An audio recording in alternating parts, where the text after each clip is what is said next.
When mentioning Jose Mourinho, we will immediately remember the image of an extravagant coach who always says things that make people surprised and pay attention. However, that does not mean that Mourinho is not a good coach, a great coach. He is very good as a football strategist with a tactical board in his hands, and to every team he sets foot on, he brings outstanding success. However, throughout his entire career in charge, there is a club that, despite him putting in a lot of effort, always eludes the success that quickly brings. That is the Real Madrid club. The special person has full name as José Mario dos Santos Félix Mourinho. He was born in 1963 in a middle-class family in Portugal's Setúbal. His father played professional football for the Belenenses and Vitória de Setúbal clubs, which was a stepping stone. He only wore the Portugal national team jersey once in his career.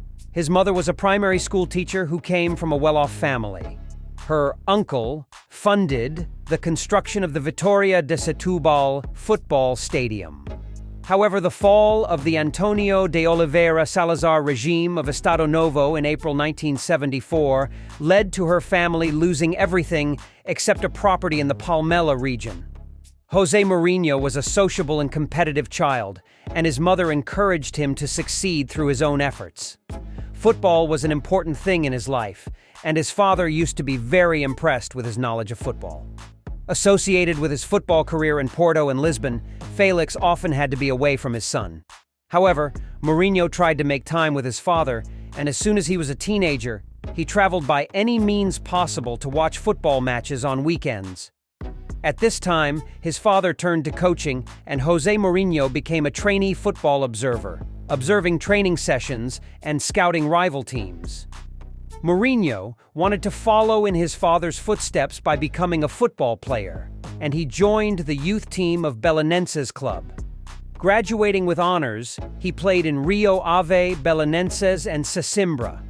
But the reality was that he could not become a professional player due to lacking the necessary speed and strength. Realizing his own weaknesses, he chose to pursue his dream of becoming a professional soccer coach. His mother had other thoughts and enrolled him in an economics school. Mourinho went to study there but dropped out. Immediately after the very first day, he decided to focus on sports and chose to study at ISEF Lisbon Technical University, researching sports science. He taught physical education at many different schools. After 5 years of obtaining a diploma, always receiving high marks throughout the course, he attended coaching training courses organized by the football federations of England and Scotland. The former coach Andy Roxburgh noticed the young Portuguese's efforts and attention to detail. Mourinho sought to redefine the coaching role in football by blending coaching theory with athletic skills and psychological techniques. He created a great reputation after helping Porto and Chelsea succeed during his reign. It helped him get a ticket to faraway Italy and become the coach of Inter Milan.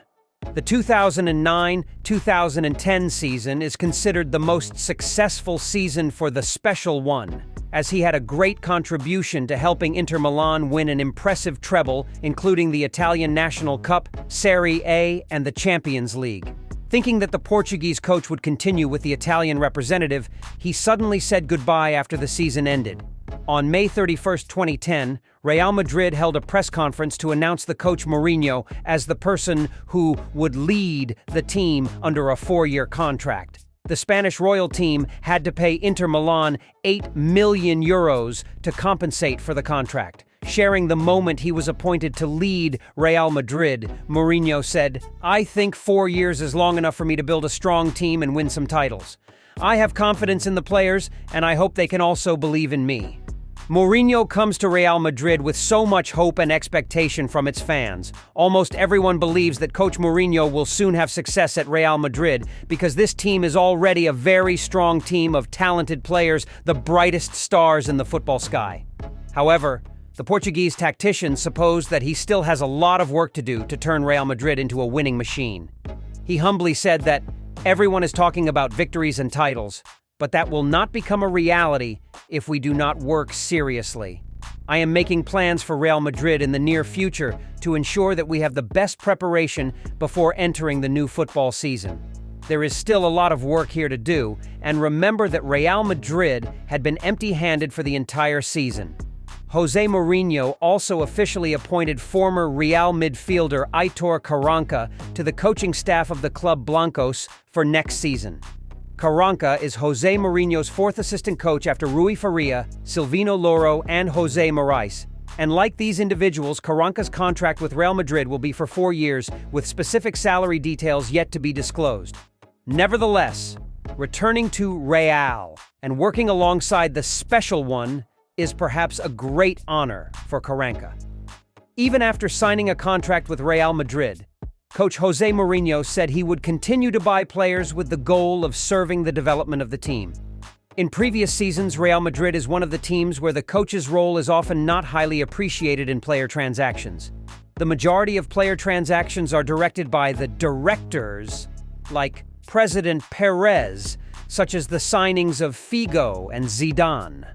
Therefore, in order to avoid stepping into the footsteps of previous coaches, Jose Mourinho announced that he would only buy players with the goal of serving the team's development.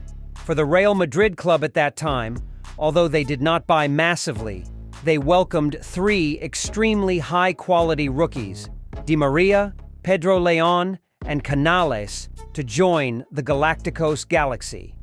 Mourinho has said that we are not champions in the transfer market.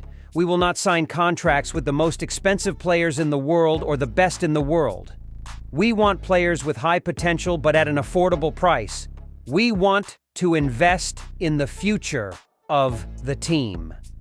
Mourinho's changes helped the White Vultures win their first domestic title, which is the Spanish Kings Cup. They then won the La Liga title the following season. But for the president Florentino Perez at that time, that was not enough. A lot of money was spent by this president, but domestic titles were clearly not enough for the White Vultures' ambition. Until the 2012-2013 season, Mourinho was forced to leave Real Madrid after the team he led was eliminated in the Champions League semi-finals for 3 consecutive years. Mourinho's successor at Real Madrid was Carlo Ancelotti, who only took 1 year to help the club win the Champions League in the 2013-2014 season. That made many people doubt Mourinho's ability at the home team at Bernabeu Stadium. However, there were many reasons why Real Madrid couldn't succeed under the guidance of the Special One. Most of it pointed directly to his inability to manage the dressing room of the Spanish royal team well. Mourinho was very successful with FC Porto, Chelsea, and Inter Milan's clubs, which were just shadows of themselves before he arrived. Because they are a very new team, they are very consistent in following their way of playing. But at Real Madrid, success must be exchanged for success. Mourinho did not have the admiration of his players here, unlike what happened at FC Porto, Chelsea, and Inter Milan. Partly because success did not come immediately while Barca was still too strong, partly because of Mourinho's lack of restraint. The Special One constantly attacked Barca and even poked the opponent's assistant coach in the eye, Tito Vilanova, in 2011. Mourinho left a bad impression in the hearts of his players, especially the Spanish ones who were quite close with friends at Barca. This action, combined with the conflict with Iker Casillas in the Golden Ball election, pushed the relationship in the locker room to an irreparable point. The fellow midfielder Pepe's comments to the teacher could not change the situation. Mourinho even sent Pepe to the bench like he did with Casillas. From disunity in the locker room, Real lost the collective strength that made their brand in the early last decade. The plan for La Decima and establishing a new empire also went up in smoke. The final factor that led to Mourinho's failure at Real Madrid was luck. Champions always need luck on their way to success. Real did not have this when they stopped in the semi-finals of the Champions League for 3 consecutive years. We can mention the unlucky factors for White Vultures, such as Pepe was kicked out in 2011, being knocked out in penalties to Bayern, and narrowly missing out 1 score against Dortmund at the Bernabeu Stadium in the next year. The image of Mourinho kneeling on the field when Real had a penalty shootout with Bayern in that year is enough to show how much he needed luck. If you take the time to look back at Mourinho's tenure at Real Madrid, most of us will feel more regret than disappointment. because he himself brought a lot of changes to this team. Even though he could not make a big splash, in order to make Real Madrid win the Champions League consecutively in recent years, Mourinho contributed significantly, no small part, to the unfinished and incomplete journey of a special person, Mourinho at Real Madrid.